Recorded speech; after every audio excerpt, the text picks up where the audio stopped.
नमस्कार, मैं रेणु कुमारी, आचार्य मनोहर लाल अग्रवाल सरस्वती विद्या मंदिर इंटर महाविद्यालय लोहरदगा। आज मेरा टॉपिक है तुलसीदास द्वारा रचित भरत राम और प्रेम। मैं पिछली वीडियो में मैं इससे पहले का सप्रसंग व्याख्या कर चुकी हूँ। आज उससे आगे का व्याख्या करेंगे।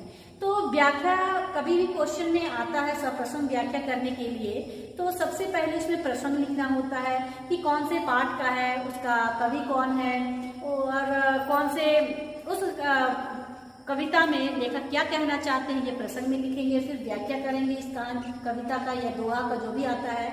उसके बाद विशेष लिखना होता है, काव्य सौंदर्य बताना होता है, कौन सा अलंकार से है, कौन सा रस है इसमें, कौन सा छंद है, ठीक है, कौन सी भाषा है, तो ये सब आपको बताना होता है।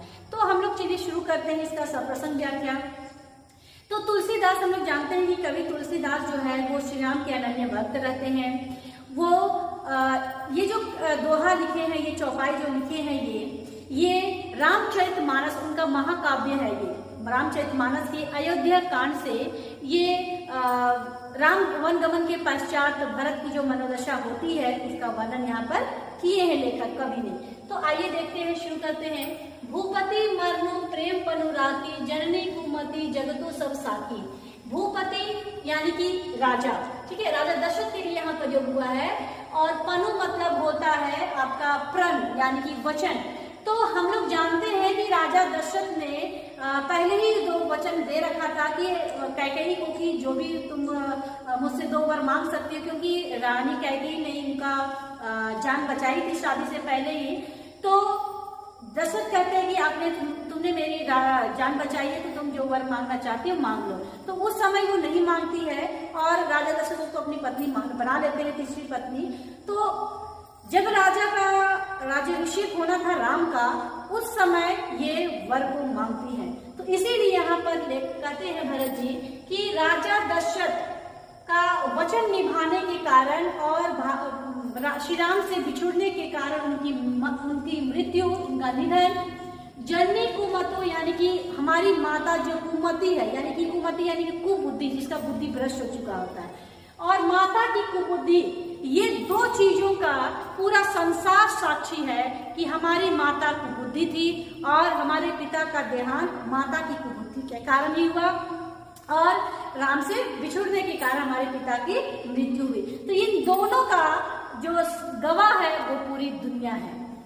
दूसरा देखते हैं, देखिन जाही विकल महतारी।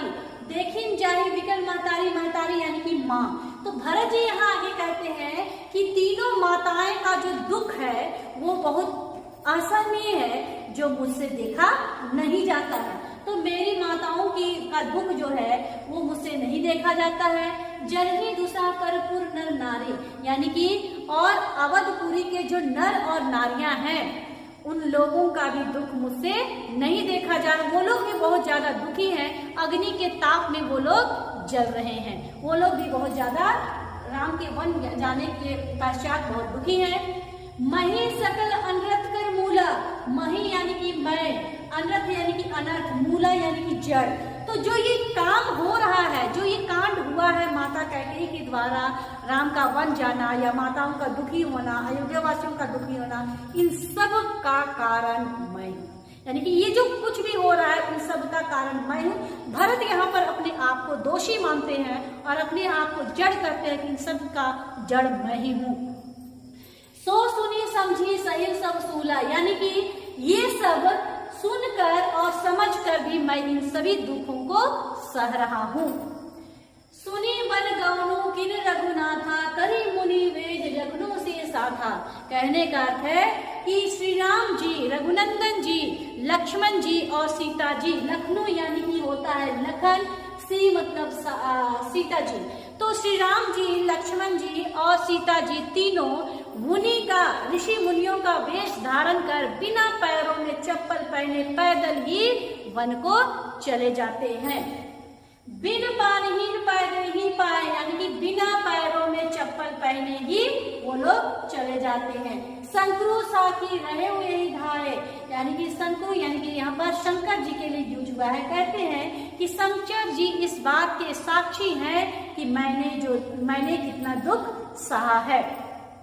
बहुरी निहारी निजात सने निषाद राज्य का राजा रहता है, जो बहुत अच्छे से स्वागत करता है राम जी का, लक्ष्मण जी का, और उनको गंगा पार कराता है, उनका अतिथि सत्कार करता है, भोजन कराते हैं और उनको गंगा पार कराते हैं। तो कहते हैं यहाँ पर भरत जी कि उस निषाद राजा जो राम के प्रति इतना स्नेह दिखाते हैं, उनका प्रेम देखकर भी मेरा हृदय फटा नहीं, मेरे हृदय में छेद नहीं हुआ। पुलिस कठिन कर उर भर उना बेहू, कहने का है कि उनका प्रेम देखकर भी, निषाद राज का प्रेम देखकर भी मेरा हृदय में छेद नहीं हुआ।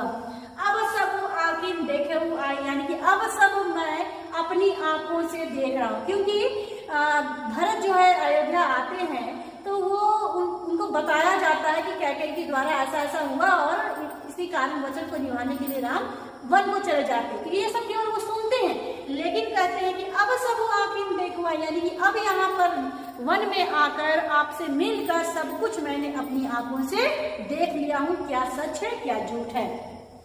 जियत जीव जड़ सवई सहाय, यानी कि जियत जड़, ये जड़, मैं जो जड़ हूँ वो इस पीड़ा को क्या करूंगा, सहता रहूंगा, क्योंकि 14 वर्ष तक राम तो वापस नहीं आएंगे, तो 14 वर्ष तक भरत जी क्या करेंगे, उस असहनीय दुख को सहेंगे और जीवित रहेंगे। जिनहरी ने की मग सापिन दीछी, तजही विषम विषु तापस तीछी। कहने का अर्थ है यहाँ पर कि जिनको देखकर, यानी कि राम जी को देखकर, श्री राम जी को देखकर, यहाँ पर भरत कहते हैं कि जिनको देखकर किनको कहा गया है, राम जी को, तो जिनको देखकर मग यानी कि रास्ते के सापिन और बिच्छू अपना विष को, जो बहुत ज्यादा खतरनाक होता है, वो विष को और अपने क्रोध को भी त्याग देती, यानी कि श्री राम को देखकर सापिन और बिच्छू जो है अपने विष को, अपने क्रोध को त्याग देती हैं, लेकिन मेरी माता ने नहीं त्यागा। तई रघुनंदन लखनऊ से अनहित लागे जाही, ये आपका चौपाई में है और ये जो है ये दोहा दिया हुआ है, ठीक है। तो तई रघुनंदन लखनऊ से अनहित लागे जाही, यानी कि हमारी माता के लिए श्री राम जी, लक्ष्मण जी और सीता जी क्या है, उनको दुश्मन बना लिया, दुश्मन समझकर उनके साथ ऐसा काम करती है, उनको दुश्मन मानती है। तासु तनय जी दुसा दुख देव सहाय पाई, अब उनको तो शत्रु समझ के मान के उनको ऐसा कर दी उनके साथ, तो उनके दुख को कौन सहेगा। मैं उनका बेटा हूँ, कुमाता का बेटा हूँ, उनकी बुद्धि नहीं है, उसका बेटा मैं हूँ, तो हम ये सब सारे दुखों को कौन सहेगा, फिर मैं ही न सहूंगा। इसलिए लास्ट में आ रहा है, यानी कि क्या बोलेंगे उसको, तुलनात्मक, ठीक है।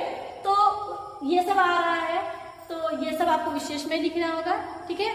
आज के लिए बस इतना ही। नेक्स्ट वीडियो में इससे आगे का जो दोहा है उसको मैं व्याख्या करना बताऊंगी। आज के लिए बस इतना ही, धन्यवाद।